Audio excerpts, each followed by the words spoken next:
Fellas, I got an interesting one for you. I know this channel is about diesels, but this isn't a diesel. But this is the closest thing to a diesel from that aspect, right? A good old 8.1 for those guys. I actually had to pop the hood to a guy because he didn't think that Yukons had 8.1s.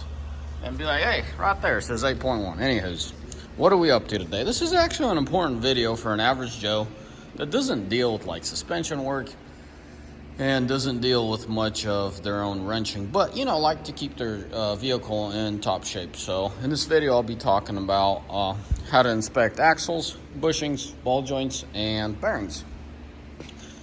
Well, let's start with the bearings. Good morning to y'all. It's a bit too early for me, but you know, figured I'd take this opportunity to share it with you. So first things first. You know, a lot of people wait till these things start howling and grinding. That's a little too late. The easiest way to tell if a bearing is going out. Now, this video isn't really... let's see, let's get this camera to focus. So, right there. So you got dry and wet, right? You got dry and moist. So where's this...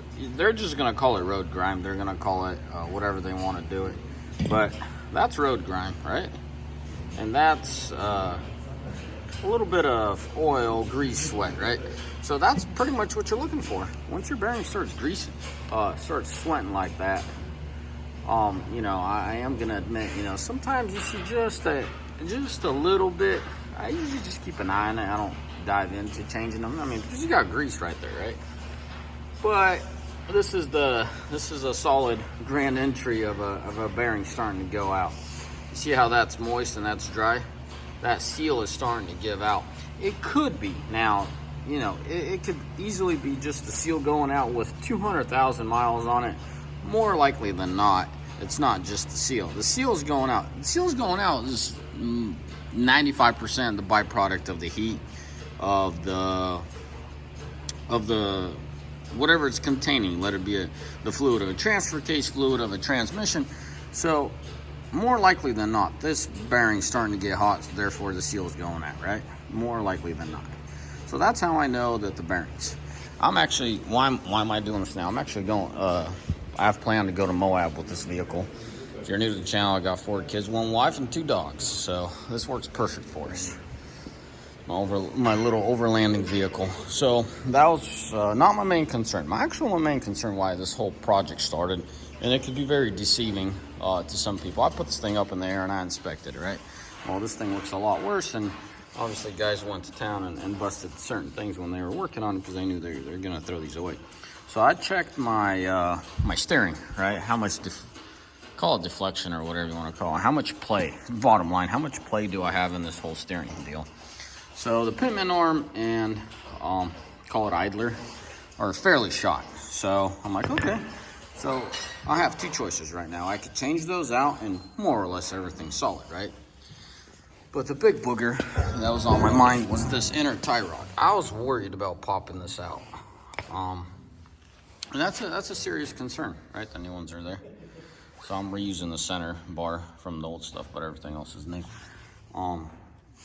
This is a real concern. Being a GM, this is one of their main weak links, and I'm going to go to Moab. Obviously, I'm not going to go all ham and crazy, but this thing has plenty of power, and you don't have to, you don't really have to work yourself or the vehicle to start busting stuff, you know, old stuff like that. So this is a big telltale sign. Let's rewind a couple steps. When I inspected it, you know, the ball joint seemed fine. This seemed fine, meaning there's just ever so slight play, right? No real indication things are going south besides these 2 parts. These parts were shot. Now, another thing that stood out to me, or another thing that was on the back of my mind, it bothered me, is these axles, right? They get worn out. Most of their life, they were in one position, and now I leveled the vehicle. I didn't lift it or anything. I don't know, maybe 1.5 inch addition, right? But it changed the angle. So those rollers, or balls in there, whatever you want to call them, are working on different, they're working at a different angle. They work themselves in for most of their life at a certain position. Now they're in a different one. And I was worried I will bust one trying to off-road. Once again, I wasn't going to do anything crazy. I'm not planning on doing anything crazy in Moab, but that was a concern of mine. It needs to be one of yours too. And obviously the bearings. Typical bearing, they just don't fall apart on you. Typical bearing starts howling and all that. That's a little too late in my book. You know, I'm probably about 1,000 miles away from Moab. Worst case scenario, if it started howling on my way back, I would have pushed the vehicle most likely to get home, you know, being sensitive how progressive that howl got. But for the most part, you see sweat like that, change it out. Oh, here are my old bushings. You know, there's cracking, there's fraying, but they're solid, there's no play. Honestly, guys, I would not just change this over these bushings. As funny as it sounds, I would not change this, go through all this just over those bushings. But the fact that I've decided to do the idler, and then the fact that these inner tie rods were bugging me, I went out and got me a whole kit from Detroit Axle. Detroit Axle is a solid middle of the road, you know, middle upper end company. I've heard good things from my buddies that run box trucks with their bearings. Personally, I've heard good things about their aftermarket axles, or their aftermarket parts. So it was, you know, financially, it was a bargain, really. Shoot, I think I paid something around $550 for this whole kit. It's kind of cringy in a way. I'm like, I was cringing and I was like, man, am I really gonna get a good product? But they're solid, guys. If you're thinking about buying one of their kits, definitely a solid kit. Hopefully, I don't think the guys installed anything yet. They're still pulling stuff apart. You know, their idler, their bracket seemed solid.